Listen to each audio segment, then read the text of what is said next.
Hey guys, welcome back to MediQ. My name is King. I'm a 4th year medical student studying at the Chinese University of Hong Kong. So in this video, I've invited two of my friends, Dana and Marcus, to share the experience of the admission interview as DY3. So don't forget to like, subscribe, and share it to your friends. And without further ado, let's get started. So DY3 basically means direct admission to year 3. Before I was friends with Dana and Marcus, I didn't even know this route existed. So it is reserved for students who are currently studying medicine in another university and wish to transfer back to CUHK to continue his or her study. And judging by the compatibility of the curriculum of the previous university versus CUHK, the students may be assigned to different years. So if you want to continue your medical journey in Hong Kong, you can consider this route. Hi, I'm Dana. I'm Marcus. And we're DY3s in CUHK Medicine. So just talking a bit about our interview to CUHK Medicine, it was quite a nerve-wracking experience in a sense that it was one student against two professors interviewing us.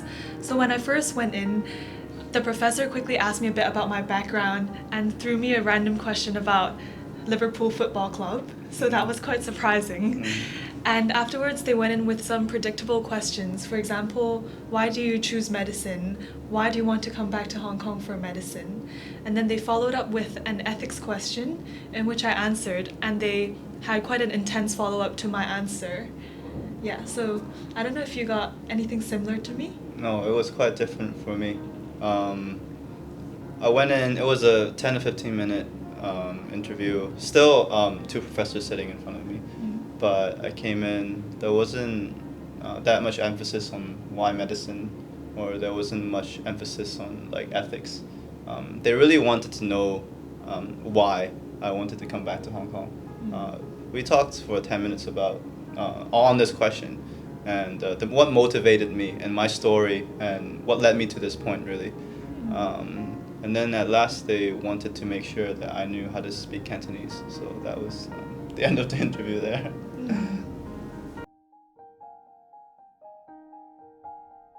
If I were to give any advice to you guys, just apply. I mean, you don't know what the faculty is really looking for, because they're looking for so many different things. They're looking for a whole applicant. So who are we to judge whether we are worthy of the spot, right? And it also depends every year on how many spots there are.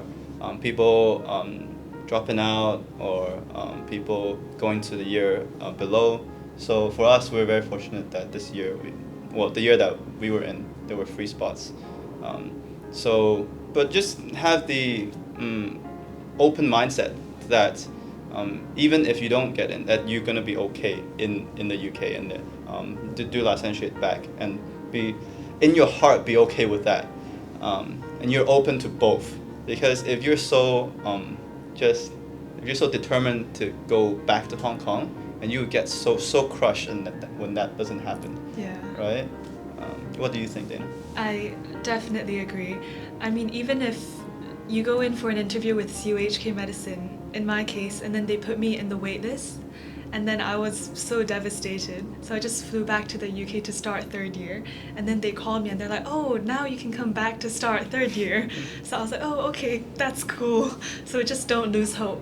But even if you don't get in the end, then just be happy with your path in the UK as well, because you never know what's going to happen over there. And just be clear about your story coming back. I can only speak from my experience and my interview experience, but they drilled me for 10 minutes to see what my true motivations are coming back. So make sure that is true to you. Make sure that you're very clear in explaining that. When you explain it to your friends and families, make sure you have done it hundreds of times before you go to the interview. Definitely, yeah.